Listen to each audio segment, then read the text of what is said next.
صدق الله مولانا العلي العظيم وبلغنا رسوله النبي الكريم ونحن على ذلك لمن الشاهدين والشاكرين والحمد لله رب العالمين. اللهم صل على محمد وعلى آل محمد كما صليت على إبراهيم وعلى آل إبراهيم إنك حميد مجيد.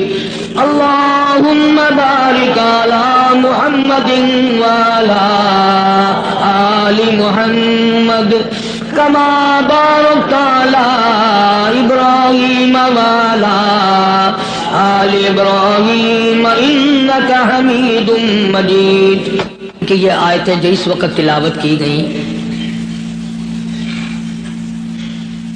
سورہ آل عمران کی چند آیات ہیں. گزشتہ جمعے کے مضمون کے ساتھ ساتھ سلسلے وار اور مربوط ہیں. حق سبحانہ و تعالی و تقدس نے ساری کائنات کو وجود بخشا، اس کے وجود کو قائم رکھنے کے لیے اسباب پیدا فرمائے. درختوں اور باغوں بہاروں اور پھول پتیوں اور سبزیوں ترکاریوں کی بقا کے لیے ہوا اور دھوپ اور پانی کے اسباب مہیا کیے. انسانیت کی بقا کے لیے اس کی خوراک، اس کی کھانے پینے کی چیزوں کو مہیا فرمایا، پیدا فرمایا. اور اتنا پیدا فرمایا کہ منگل بدھ کا ناغا خود کرو تو کرو، وہ نہیں منع کرتا کہ آج نہ کھاؤ اور کل کھانا.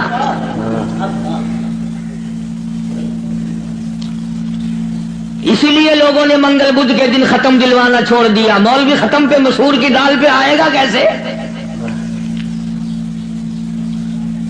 ساری کائنات اس نے پیدا کی، وہی اس کو پالتا ہے، وہی اس کو چلاتا ہے، اور جب کسی کا وقت آتا ہے وہی مارنے پہ قادر ہے. ایک سانس پہلے کوئی کسی کو نہیں مار سکتا. اور ساری دنیا کے نبی، ساری دنیا کے صحابہ، ساری دنیا کے امام، ساری دنیا کے قطب اور ابدال، فقیر اور درویش اور عالم مل کر کوشش کریں، کسی کا ایک سانس نہیں بڑھا سکتے.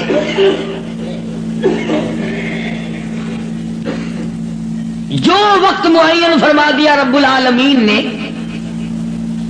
نہ پہلے موت آ سکتی ہے اور نہ ایک سانس تک زندہ رہ سکتا ہے. خداوند عالم نے جب موت و حیات والا مسئلہ اپنے اختیار میں رکھا، زندگی کا اور موت کا، مرنے جینے کا معاملہ اپنے قبض قدرت میں رکھا ہے، تو نفع نقصان بھی اس کے سوا اور کوئی نہیں دے سکتا. نفع کا مالک بھی وہی ہے، نقصان کا مالک بھی وہی ہے. اب یہ تو ایک ہمارا فریب ہے، دجل ہے، ہیرا پھیری ہے، آگے بڑھ کر کہوں بے ایمانی ہے کہ اگر نقصان ہو جائے تو خدا کی طرف سے ہوا، منافع ہوا تو فلاں پیر نے کر دیا یا ہم نے کیا. گھاٹا پڑ جائے اللہ کی طرف سے، نقصان پڑ جائے اللہ کی طرف سے، نقصان پڑ جائے اللہ کی طرف سے، نفع کتنا ہی مل جائے کبھی شکر ادا نہیں کرے گا کہ رب العالمین کی بڑی کریمی ہوئی، بڑی مہربانی ہوئی، اس نے بڑی بندہ نوازی فرمائی کہ مجھے اور میرے بچوں کو اللہ پاک نے روزی حلال عطا فرمائی.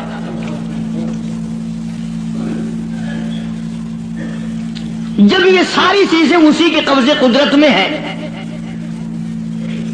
تو مشرکین مکہ نے آ کر مدنی کریم صلی اللہ علیہ وسلم کے سامنے ایک بات کہی ہے، اللہ اکبر. کہنے لگے تو ہمیں اپنا دین بتا، تیرا دین کیا ہے؟ جیسے یہاں بیٹھ کر دو چار آدمی بات کریں نا تو اشاروں میں اپنے لوگوں کو کہا کرتے ہیں یہ جڑا بندہ ہے نا گال پیا کرتا یہ معلوم ہوتا پھریا ہوا بندہ ہے. مطلب یہ ہوتا ہے کہ بے دین دا بندہ ہے، بے فرقے دا بندہ ہے، کوئی اور طرح دا بندہ ساڈے مطلب دا نہیں۔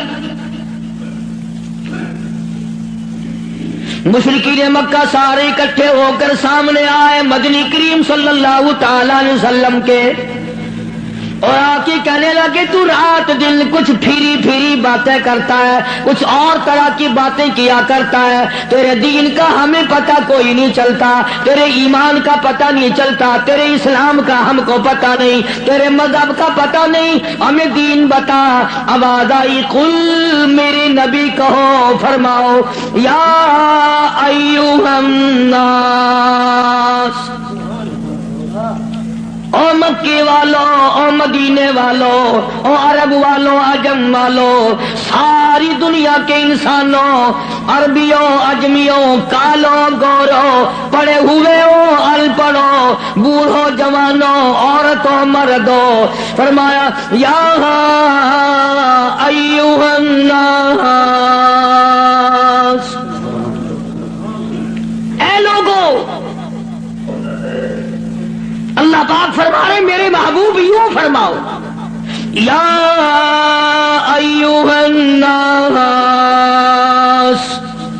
ان کنتم فی شک من دینی،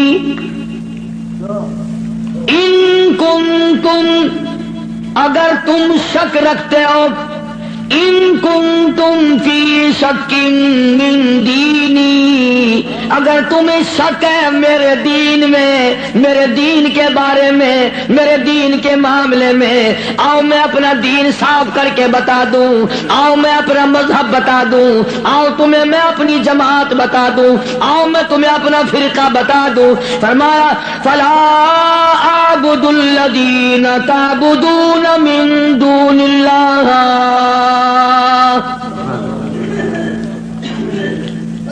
یہ ہے میرا مذہب، جن کے سامنے تم سر جھکاتے ہو، جن کی قبروں کا تم طواف کرتے ہو، جن کی قبروں کو چاٹتے ہو، جن جگہوں کو بابرکت سمجھتے ہو، میں کالی کملی والا اپنی جان ختم کروا سکتا ہوں، پر میں خدا کی چوکھٹ کے سوا کسی بت کے، کسی قبر کے سامنے سر جھکانے کو تیار نہیں۔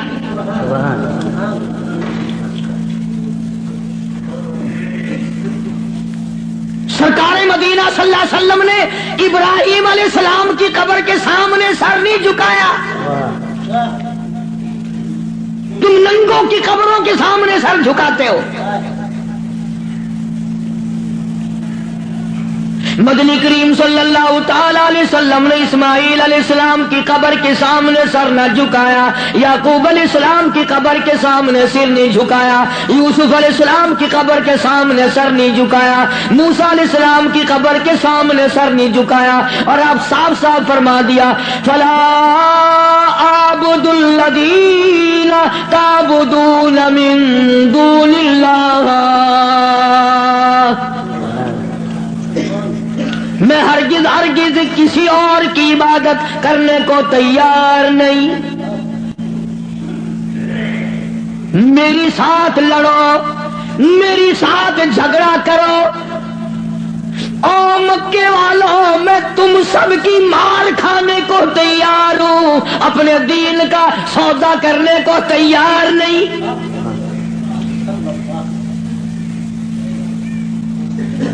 رات کو مارا، دن کو مارا، صبح مارا، شام مارا، اپنوں نے مارا، غیروں نے مارا، خدا کی قسم مکے کے مردوں نے مارا، آمنہ کے درے یتیم کو مکے کی عورتوں نے مارا۔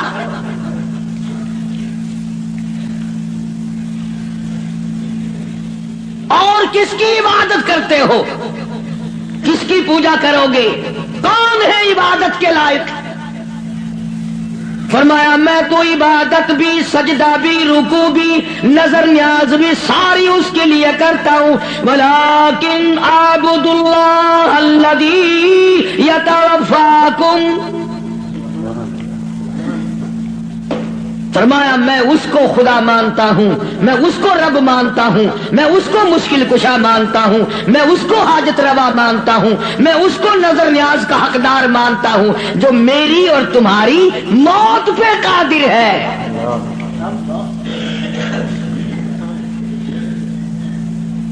اللہ پاک جل شانہ نے کتنی بڑی دلیل عطا فرمائی. جو کسی کو مارتا ہو، زندہ کرتا ہو، پیدا کرتا ہو، وہ خدا ہے. جو مر جائے وہ خدا نہیں. بھلا جس کی خود موت آ جائے وہ خدا کیسے ہے؟ قرآن کہتا ہے ایک لمحے کے لیے، ایک سیکنڈ کے لیے جس کو اونگ آ گئی وہ خدا نہیں، اور جو عمر بھر کے لیے قبر میں جا کے سو گیا وہ خدا کیسے ہو سکتا ہے؟ فرمایا اللہ لا الہ الا هو الحی القیوم.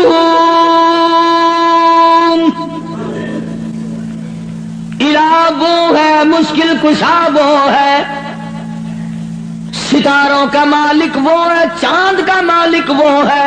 للشمس ينبغي لها ان تدرك القمر ولا الليل سابق النهار وكل في فلك يسبحون. فرمایا کتنی مدت گزر گئی، چاند سورج کو گردش کرتے، کبھی ٹکر ہوئی، کبھی ایکسیڈنٹ ہوا، رات دن کو کتنے دن ہو گئے چلتے ہوئے، کبھی تک آپس میں ٹکراؤ تصادم ہوا. تو ارشاد فرمایا محمد عربی صلی اللہ علیہ وسلم کی زبان سے، اللہ پاک نے کلام خدا ہے، زبان مصطفیٰ ہے، حکم خدا کا ہے، زبان کالی کملی والے کی ہے. فرمایا ولیکن اعبد اللہ،